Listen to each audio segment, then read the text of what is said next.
Hey, good evening. Welcome to A Foreigner in the Philippines. Well, I was hoping that I wouldn't have to make any more comments about the coronavirus, but it does seem to be dominating our lives, doesn't it? So I thought that I would give you a look from wherever you are, whether you're in Australia or the US or the UK. We do have many subscribers in other countries than that, but they predominantly are the ones that contact us.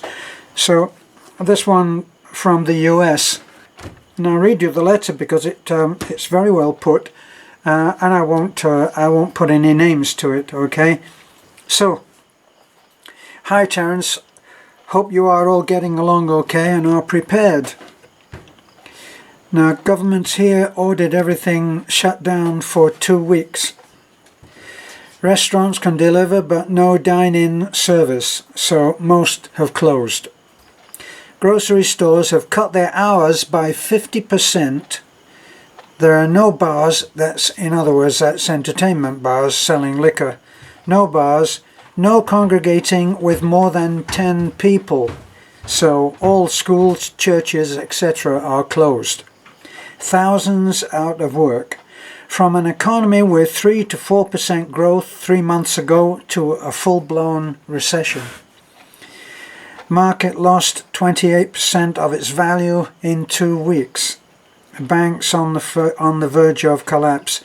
Withdrawals being limited. You're not allowed to get all of your money out, so that prevents a run on the bank and hopefully holds the banks up. Actually, in the kind of recession that we had when it was the real estate, which was what 8 to 10 years ago, certainly in Florida, the banks were propped up by the government, and then they went in, bought up with the money instead of extending the money and what was it called, trickling down. Instead of trickling it down, they trickled it into their own account and bought other smaller banks. So the banks did pretty good out of that. So I'm not thinking much about the banks on the verge of collapse, withdrawals being limited. Okay, so most grocery stores are bare of essentials, and let me see, what there is, few people want or need. So obviously they've got lots of car polish and special dusters for cleaning the inside of the windshield, and for some reason they're not in much demand. So let me see. Bare of essentials, and what there is, few people want. Lots of sardines on hand, so my Filipino partner is very happy. Even my business is suffering. Home builders can't get interior trim.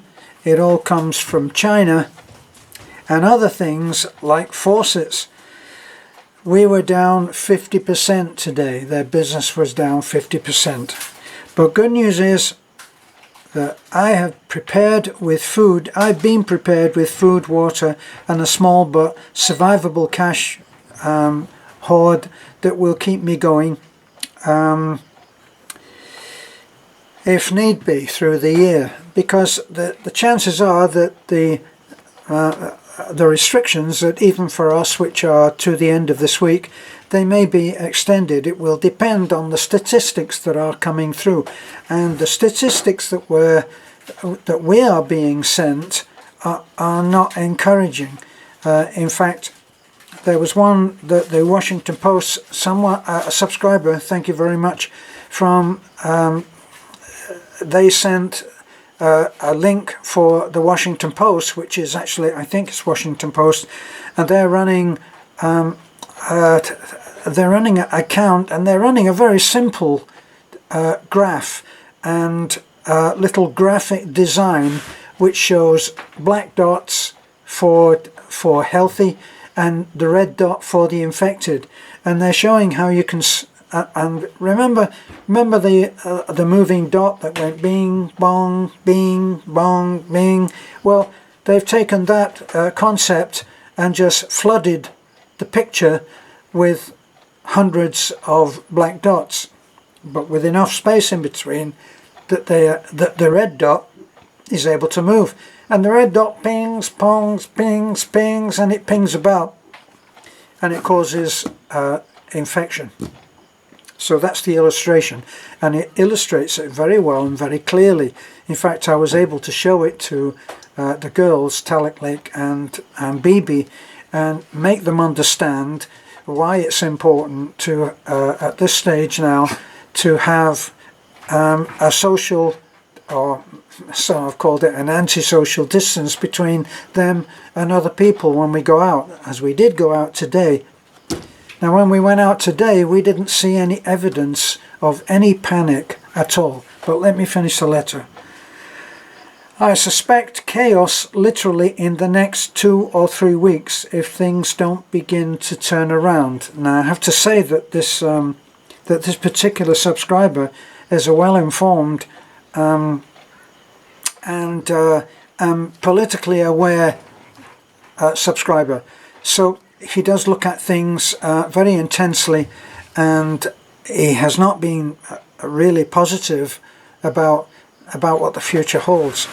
So I hope to God that he's wrong. If things don't begin to turn around. So too many people have no job, no money, and no goods stored. So you got no money. Now it's long been admitted that as far as the US goes in particular, it's probably good for the rest of the planet, I would think. But it's been said that in the US, apart from the fact that many people are up to 10,000, maybe even more, in debt to credit cards, they're also only 2 paychecks away from failing to make their rent or their mortgage. So it's not a pretty picture. Let me see. I've gone and lost it.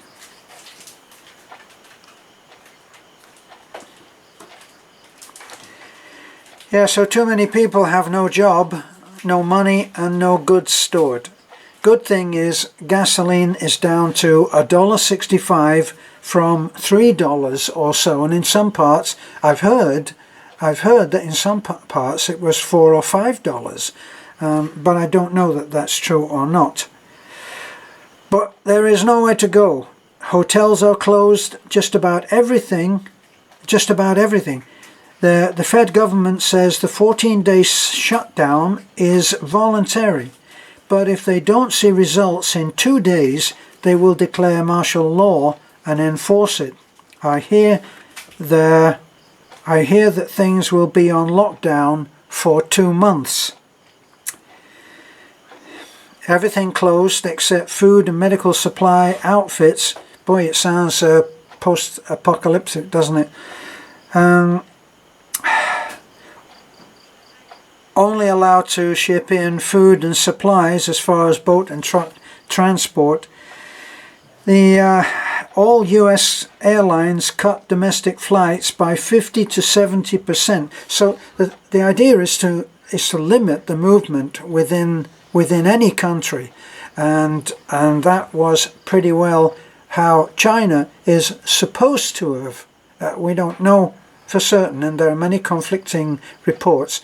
We don't know that they've done it, but apparently they've opened up Wuhan again. But as I say, I haven't heard from anybody direct from there. Would love to, and I would be very, very happy to put it out for whatever on its face value, which is what I'm doing right now. So the government says this will be a wartime footing for the foreseeable future. The foreseeable future. So any time frames that they put on it, 1 or 2 weeks or a month or this foreseeable future. Thankfully he says that, and this is a sobering thought,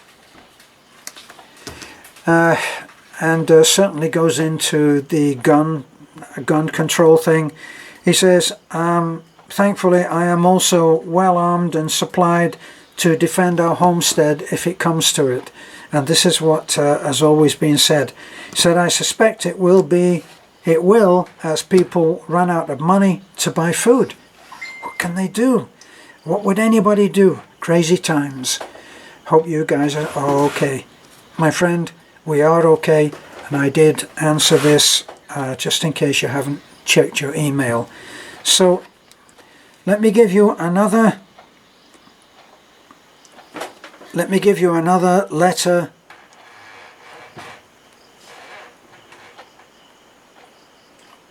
Now this one is from someone in the UK. Well, actually this is another one. This is another one from someone who is in the US. I was talking about that you can't get into Bohol, and the chances are that it might be extended. We're not allowing anybody in. So they are about to come and relocate to Bohol. So if they can't get here, and now they're in the position which are so many, like the Canadian man that we gave an advice letter to, I think a couple of days ago, and his position was that he was trying to sell his house, and as soon as he sold his house, he would be coming to relocate to the Philippines, I think Cebu. And he was planning on doing that and having some difficulties that were related to that.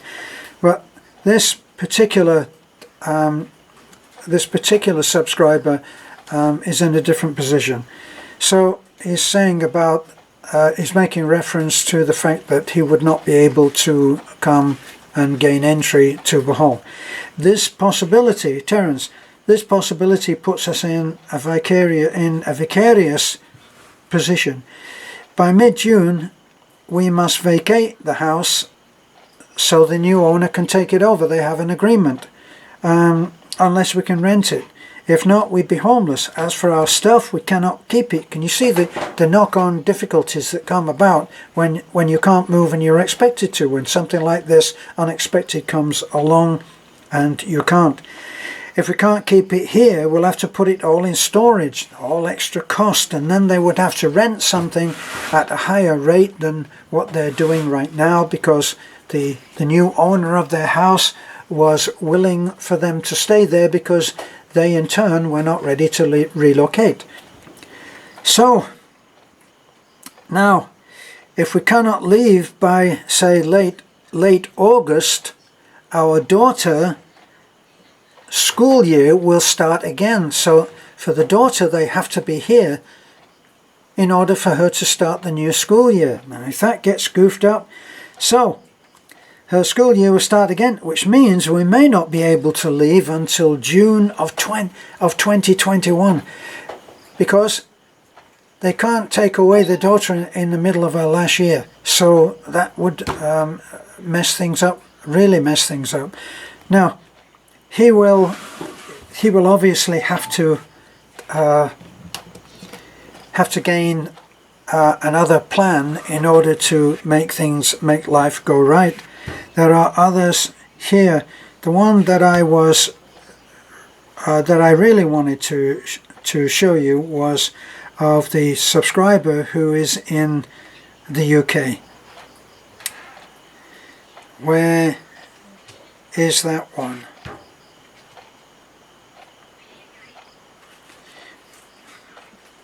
We're having terrible trouble with our internet. The signal is extremely low, and so it's not it's not helping me. I think what's happened is I'm on email now, and it's taken it off.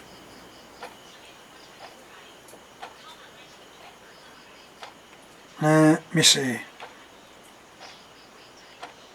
No, here it is. Okay. So he is saying, we had mentioned, I said that I thought that all in all he might be better off actually here in the Philippines rather than be in the UK from what I'd heard. And he said, yes, but not allowed into the Philippines until April 14th at present, but I think they will extend that, to which I said, I think you may be correct. So he responded, I'm hoping Philippine Airlines will do the same as Cebu Pacific and hold the money from booked flights that can't be used. So here you have the other difficulties. People who have made plans to come here and bought their tickets in advance, and now they can't get in. So what happens to the booking? So so that they will hold the money from booked flights that can't be used, so you can rebook for up to a year. We hear that tomorrow the UK government may announce that everybody over the age of 70 will have to stay at home indoors for maybe 4 months. Can you imagine that, being told that you can't go out? In other words, you're under house arrest. House quarantine, but isn't it the same? As far as mine and my partner's plans go, I just used the forced time apart to continue packing my stuff and so on, so that if I have to forego my 2-month visit, which is what he was planning, at least I'll be ready for the permanent move. And as he said, and this is a good thing to think, I always try and find a way to turn a bad situation into a positive outcome. So he would work alternately. Instead of being here, he would be working in order to get everything ready for coming later, which is what he planned on doing. So you can see that that things are really changing quite a lot. Now, Beth and I went out today, and we went out to get some money from the bank. We found that Metro in Talabon, and this I have to admit that this was the only sign of any change in ordinary life in Talabon.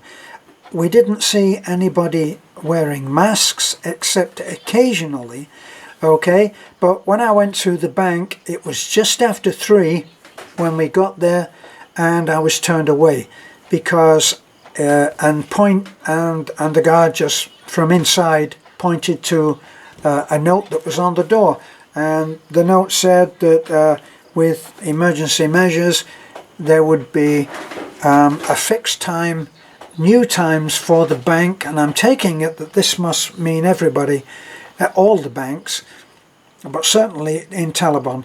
So they're opening from 9 until 3, and so if there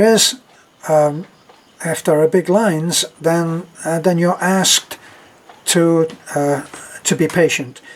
Now I saw people, and of course this is where, as I say, the idea of being socially 3 feet away from the next person. Well, maybe you can do that if you go in and sit in a restaurant, if you can find one open. I did find one open. The fast food places are open. Chowking is open. Not very many people. We did go and get some Jollibee, and I don't think that there were too many people there. But the keeping a social distance, it's a mockery. It's just not possible. Now, everything else was really much the same. Now didn't go to Alturas. We tried to refrain from hoarding food, but we are in a fortunate position because we live on, albeit a small scruffy farm, but we do live on a small farm, and we do have different crops, and Beth's family are used to living in with a siege mentality, and so like lots of the people that we've helped in the past, there's rice, and so as long as you got rice, you can survive. We got a few cans of sardines, like our friend said, and some other corned beef and perhaps tuna and stuff like that, and coconuts. There are coconuts abound. There are pineapple. There's sweet potato. There's other vegetables. We will be fine. So we've tried not to panic and take food that perhaps other people would be by necessity needing. So the one thing that I have to say which really impressed me as always is that with what everybody must be feeling is a sense of impending doom. If they're watching television, they're getting bombarded with stuff about coronavirus, with all of the what's happening in Italy and what's happening here, and terrible shots of Wuhan with empty streets and people walking around in white suits picking up bodies. If I've seen it, I'm sure that everybody else has seen it, and yet I didn't experience any sense of real stress. People were still smiling. When we pulled away from buying a few little things at the Sari Sari store next to Cebuana, and there was a lady in the front who had parked rather close to where I was on a motorcycle, and she was focusing on something and not looking, and Beth had told me that she'd seen a child, so I was a little bit concerned, so I tooted my horn, and the lady moved up and knew that I was just warning her that I was pulling away. She wasn't stressed, and she wasn't annoyed, she wasn't irritated, and being a foreigner, I would almost expect a foreign reaction to that, say, what the heck, so what, almost like that. There was none of that.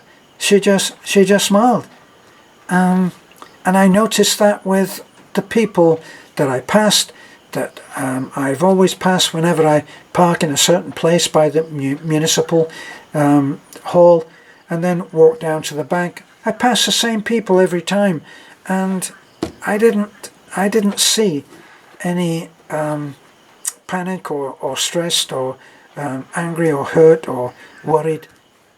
They were all the same. It's the Filipino inner resources and their ability to smile in the face of adversity. So thank you for looking in. I hope some of this information at least gives you some idea about what's happening everywhere else. Bye for now.